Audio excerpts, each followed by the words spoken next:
Hello guys. Well, today we're going to do a comparison between Automotive Picoscope and 2000 series Picoscope.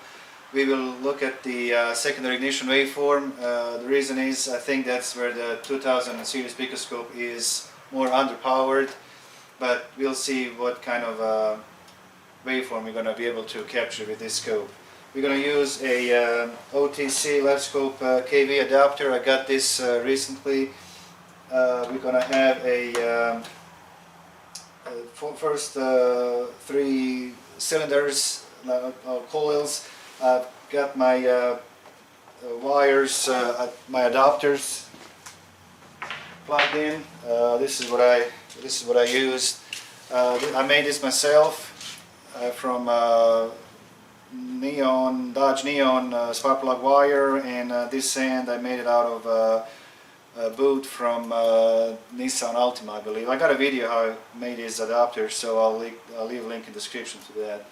So I got my coils hooked up to these adapters. So the reason I like to do this is because many different inductive pickup probes are gonna give us different voltage outputs, and this is kind of the cleanest signal I can get if I can get straight from spark plug wire. Now this is not always possible to do. It's now like on this car where the coil and plugs are on the other side, right beneath the windshield.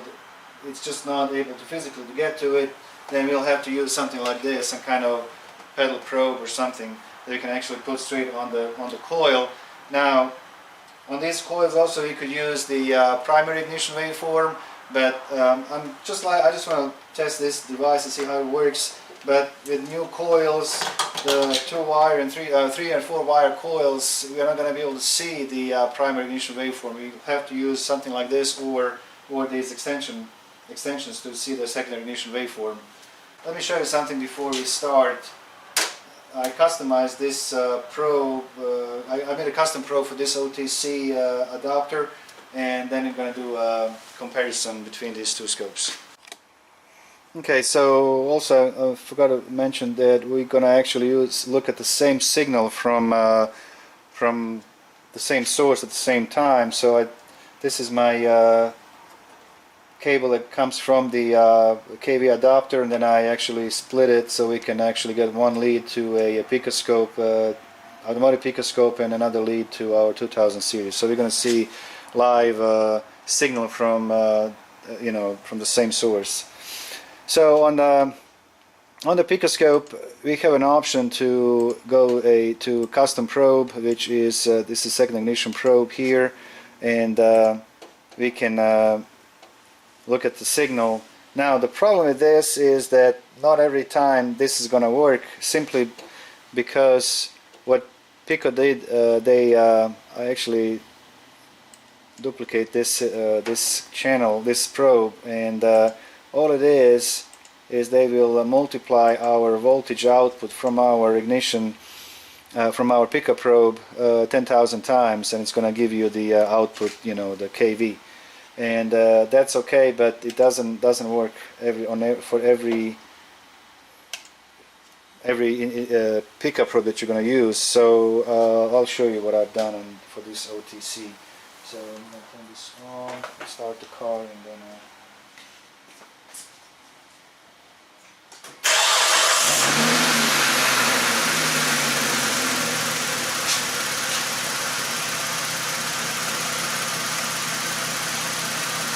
okay, so we can see here that I'll turn this down a little bit. My average KV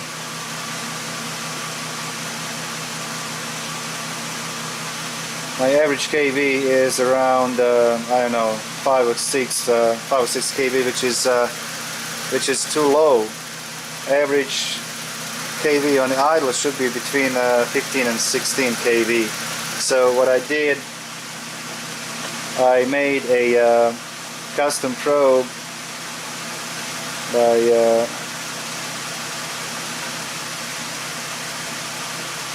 instead of OTC, I made it as OTC KV adapter. So basically I made another formula, and I've done the same thing on my 2000 series scope. and put 30,000 instead of 10,000. So that's going to give me a better, and I customize my scale here. That's going to give me a better scale when I use this probe. So let's go to my OTC adapter, and like we can see that my average now, you know, these, you're going to see these spikes, but average is around 18 kV, so that's much better than what it was. So, you know, this is not big of a deal, but it's nice if you can, you know, to kind of customize it to see it better. So see that? Okay. And you can play with this formula whichever way you like it. That's not a big deal. So down here, let's see if you guys can see that now better.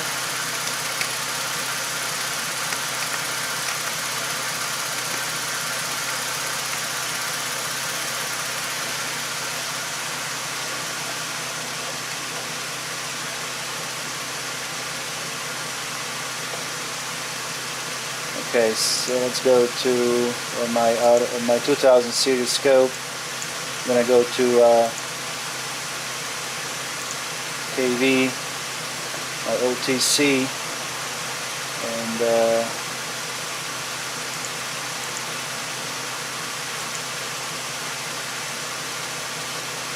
I need to get my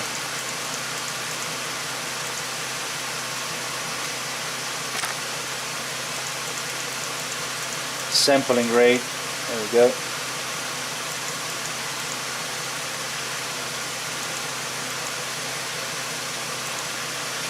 And then I'm gonna increase the 30. Okay, so now we can see on my it's pretty much the same.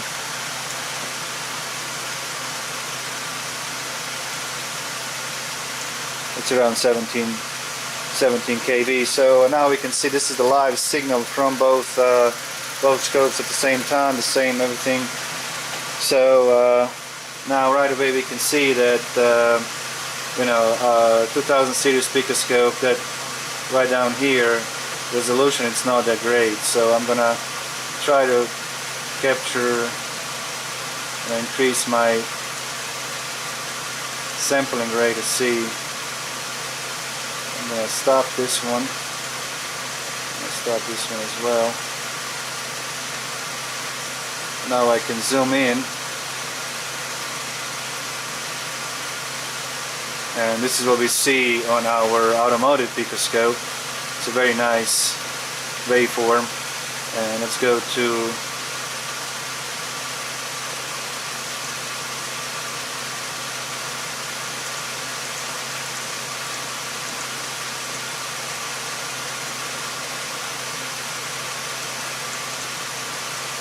now on this one we'll have to kind of play a little bit. Let's put a little bit of a filter here, and this is what we expect to see from 2000 series. So let me get the camera.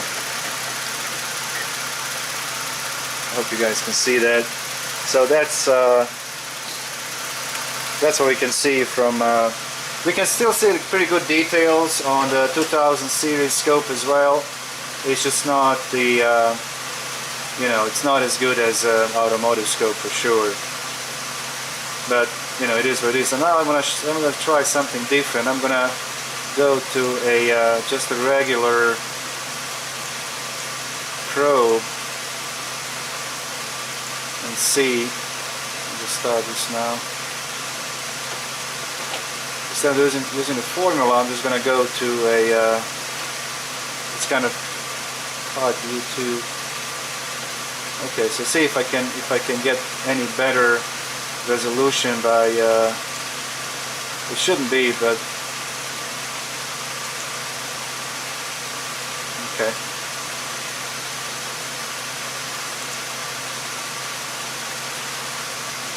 Sampling right there. I'm gonna stop.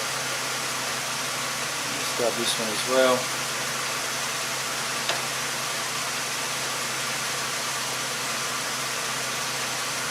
Okay.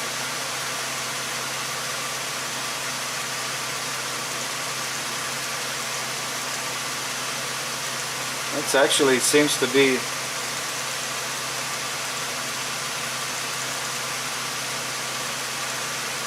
Well, it's better. So on this one, we might actually just do a regular channel. I think it gives us a lot better resolution on our waveform, and we can still, you know, use that. It's not a problem. I'll zoom in a little bit on this waveform. That's pretty good. So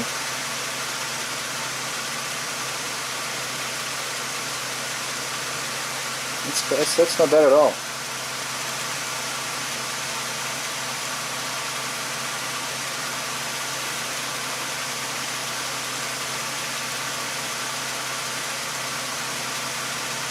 Okay, so, you know, it's pretty decent. I don't know why, you know, and I guess when a computer calculates, you're kind of losing some data, but if we just go to regular probe, it seems to be a lot cleaner, more detailed waveform. So let's go ahead and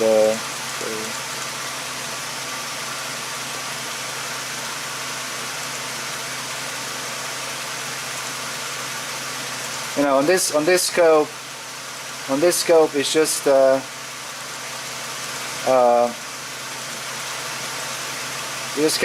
have to kind of get used to it.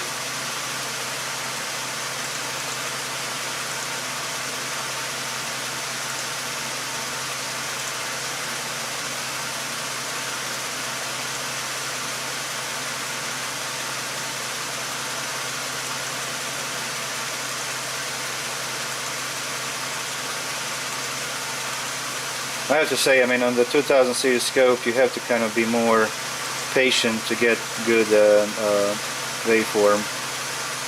Oh, here's a live one, so that's not bad. And again, different inductive probe is going to give you different readings and things like that, but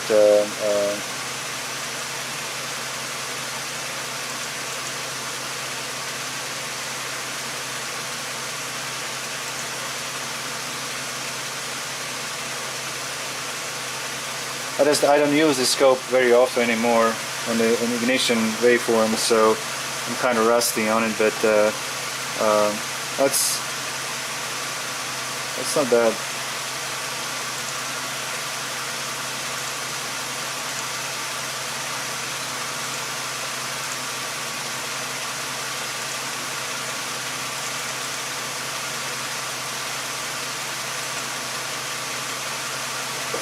That's not bad. Okay, so let's just do a this one. Let's see what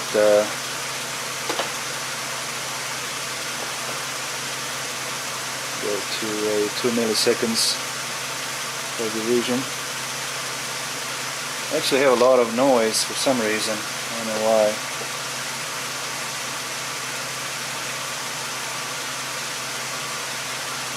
So this is what we have on the Automotive scope. You can put a little bit of a filter.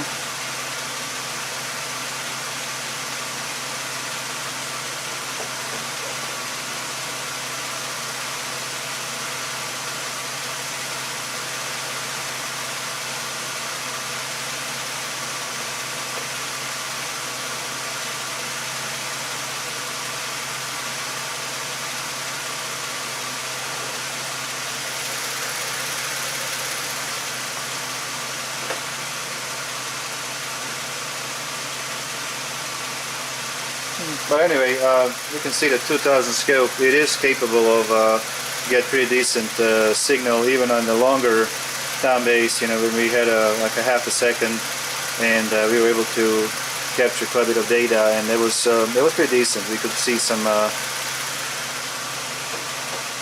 see here.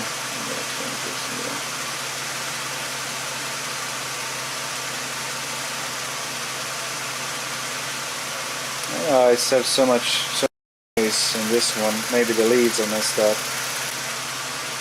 Okay, so what I'm gonna do now, I'm gonna create a ignition misfire. I'm gonna put this wire in between. This one has actually a little hole, so I'm gonna use a test light to kind of short out the wire and see what how that's gonna affect our signal. So that should be kind of interesting to see. Okay, so I added this spark plug wire here, and I have my test light. So we're gonna make the ignition look at that. So we're gonna create ignition misfire, and then we'll look at the scope and see how it's gonna affect our signal, our waveform.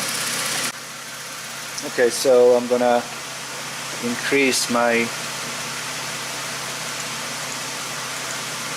phone base again. We're gonna go to half a second, like a 5 milliseconds per division is going to give us 2.5 seconds across the screen, and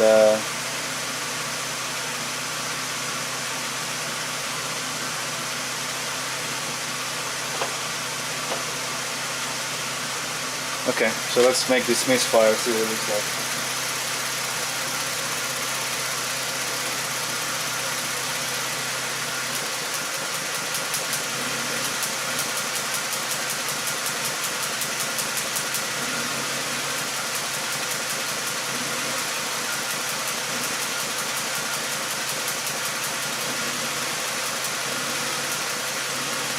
Okay,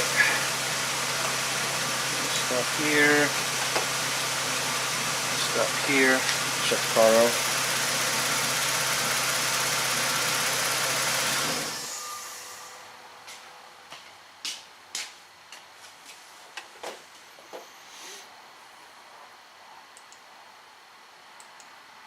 It should be visible.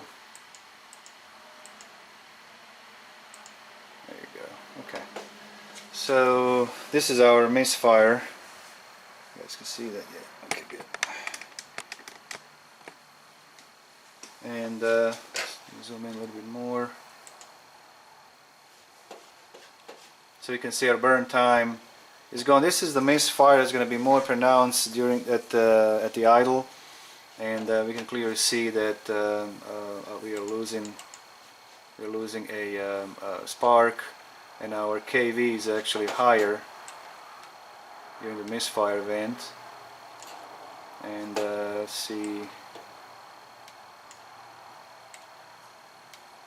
normal spark plug has around 1.3 milliseconds of the burn time, and this ignition misfire almost looks like kind of like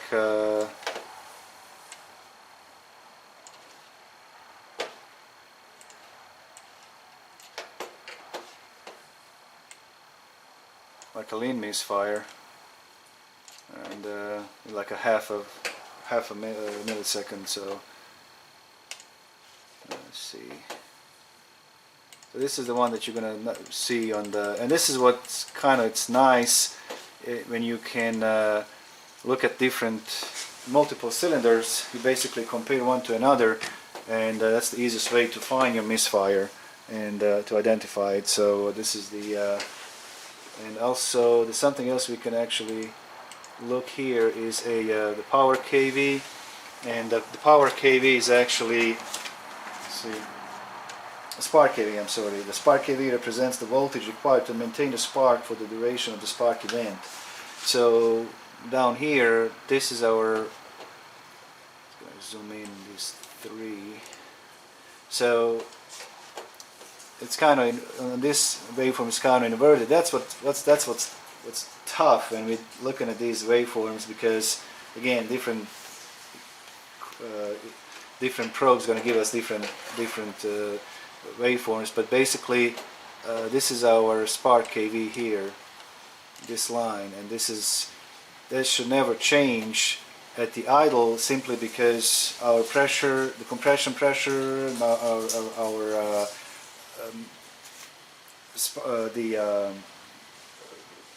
mixture, the fuel mixture doesn't change, so there's no reason for our spark KV to change. They should be all the same at the idle, and this is the only time this is going to happen if it's outside of the combustion chamber, basically your wire or spark plug. So this is the easiest one to actually find. But again, it's a lot easier to find this if you have multiple cylinders to compare to. And here's the spark kV. It's a lot higher here and then here. You can actually, on this one you don't even see it. They said a spark kV there should be between 1 to 4 kV. So on this one we can see it's like 2.6 kV. But again, it's just the probe itself that gives us different scaling. So this is all good. And now again we're going to go to our misfire event, and this is again the easiest one to find for me anyway to see. It's the bed plug or wire. And so let's go to a 2000 series Picoscope and see what did we pick up here. So I'm going to zoom in. I like to actually use this feature better than just keep zooming in, like because I like to stretch it kind of horizontally like this. And so let's see if we can actually catch this on the 2000 series scope. So this is a good one. This is the good one. And that's it. There you go. It's pretty much almost the same between these two, almost like same event. And so this is 2000 series scope is absolutely capable to catch these glitches for sure.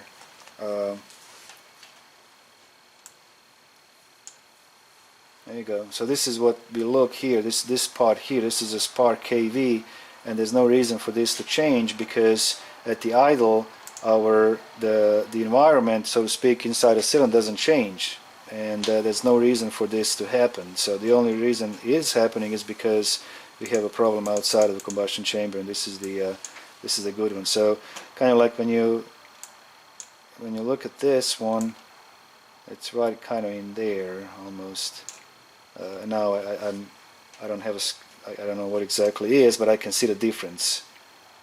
You can see now, as I said, it seems like this 2000 series scope is better just to use it on a regular probe. It's a better, cleaner signal for sure. You can, but again, it's you can absolutely see that, not a problem at all. I mean, we can measure our burn time if you like. This scope of us, we can do that for sure. And we can zoom in. That's too much. So let's do one more time here. Yeah, this is why I like to use this feature when I zoom in instead of just it just gives you better. So here and here, and it's 1 millisecond. So this is the misfire event. So okay, so let's do this one more time, but we're going to do the snap throttle. I'm going to create the ignition misfire, and then we're going to do the same thing. And I just want to kind of show this difference. It's 2000 series scope, and this is the cheapest one at like 10 megahertz. I think the 20 megahertz, well, I guess would be better. It will be faster to process the data. Again, I'm not expert on the scopes, but I get better. Okay, let's see. All right, let's start it up and rev it up.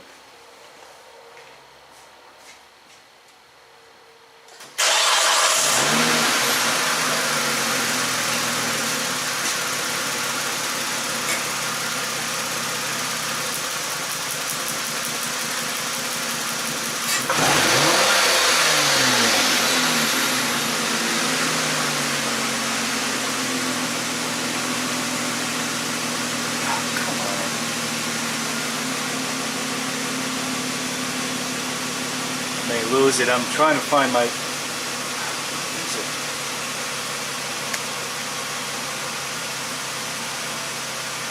mouse is not working right here for some reason.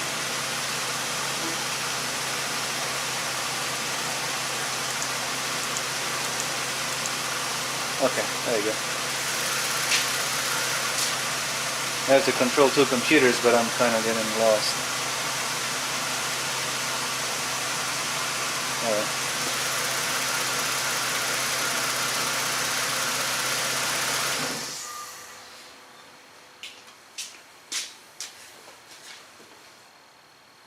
I should increase my voltage here, but we can still see the now, of course, to find this you'll have to sync, you'll have to use a second channel to find your misfiring cylinder.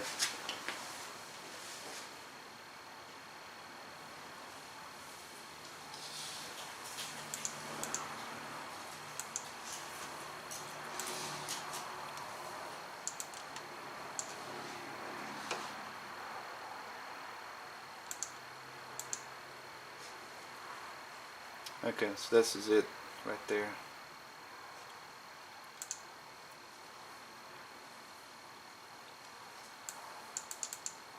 It's actually a little tougher to find it under snap throttle. On this ignition, actually it seems like it's easier to do it just at the idle. It's more pronounced. But you can see the 2000 series scope, they gave us a pretty good detail even under, you know, snap throttle. So let's just go to this one and see what we got here.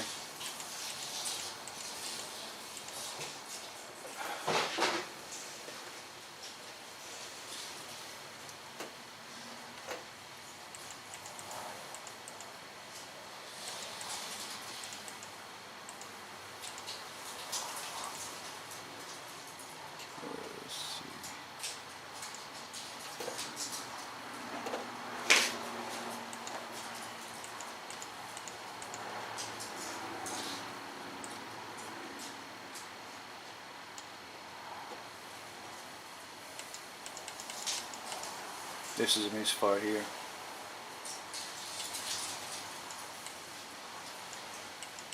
Here as well.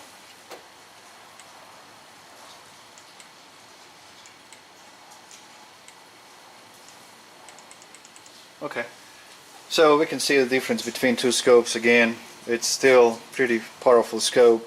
On the ignition misfire, definitely, you know, we need to look at on the, we can look under load, but seems like it's a lot easier to pick up the misfiring cylinder actually at the idle. As I said, that spark KV, it should not change because the cylinder, you know, there's nothing changing inside the cylinder. Should be the same. There's no, you know, the compression and the fuel mixture ratio is the same, so there's no reason for the spark KV to jump like that, other than, you know, if you have a outside of combustion chamber problem, spark plugs or wires.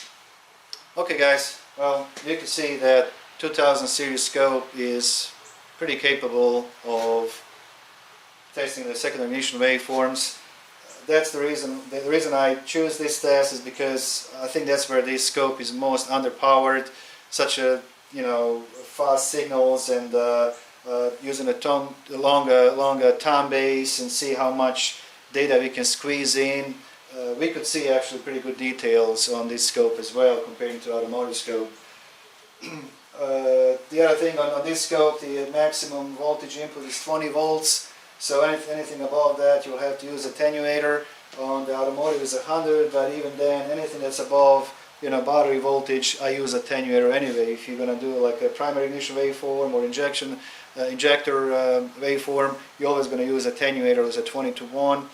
This is a Huntic one that works fine. The one that I had before, it was kind of it was painful. This one, I have 4 of these now. They work okay. So now, if you want to do a diagnostic with a first look sensor or insular pressure transducers, looking at the inside the cylinder, maybe looking at the fuel pressures and things like that, I think this Picoscope it's gonna excel. It's gonna excel more than any other scopes on the market, whether it's Snap-on or OTC, whatever. The Picoscope is the best, and this 2000 series scope, it'll do just fine in those kind of testing. If you guys wanted me, I can do another shootout with the insular pressure transducer waveforms, compare these two scopes, but the 2000 series scope is going to be more than enough for that. So in the end, if you guys, you know, want to do this kind of diagnostic, like if you want to do a insular pressure transducer, you can get these cheap pressure transducers. They are $10–20 on eBay. You can make a 5 volt regulator hook up to your pressure transducer. Now we know how to set up the scope for 100, 200, 300 psi pressure transducer. I'm going to leave the link in the description to that video. And now the first look sensor, it's this guy here. It's a piezoelectric sensor that sends the pulsation differential in pressure. And this is actually I've seen some on eBay for like $100. Of course, the Pico has their own version of this pressure on this first look sensor. I think it's like a couple $100. If you don't want to spend that kind of money, I would encourage you to just make one yourself. This is what I made the other day. It took me like 10 minutes. All I did, I put the this sensor inside of this, and this actually worked pretty well. And this is from old stethoscope, automotive stethoscope. So I took it apart and I got the sensor. So you want to get one that actually has this aluminum housing in front of it, and so all I did, just place it in there, put a little bit of glue around, secure it to the bottom, and so this end is going to be your end that you want to be exposed to your pressure that you're going to test. And then you solder these two wires to it, and now I cannot take it apart because I use a JB weld, and some of the JB weld actually got into the groove, into the thread, so I cannot take this apart anymore. But to show you what it is, but that's all that, just the sensor, solder the wires, and get your banana adapters or BNC, whatever you want to do it, and hook it up to your scope, and you'll see pretty much the same signals you can actually get from this scope. The amplitude of this one is a little less, but you're just going to change your voltage scale. It's not going to make any difference. So again, to start, I think these things are just do fine for everyone, whether you're a DIY or professional. It's going to be okay. So again, okay, that's all. I think this is a perfect setup for anyone who wants to start doing a more, I would say, if you want to call it advanced testing with again, cylinder pressure transducer, second ignition waveforms. This scope is capable to do that, and especially for for insular pressure transducer testing, you can actually get your cursors. You can get your you can measure your angle degrees on your like 720 degrees, and do all kinds of stuff a lot easier than any other scope on the market. So, but again, if you guys want me to, I'll do another video with that as well. So, okay, that's all I want this time. I hope you guys enjoy this video, and see you next time. All right, bye-bye.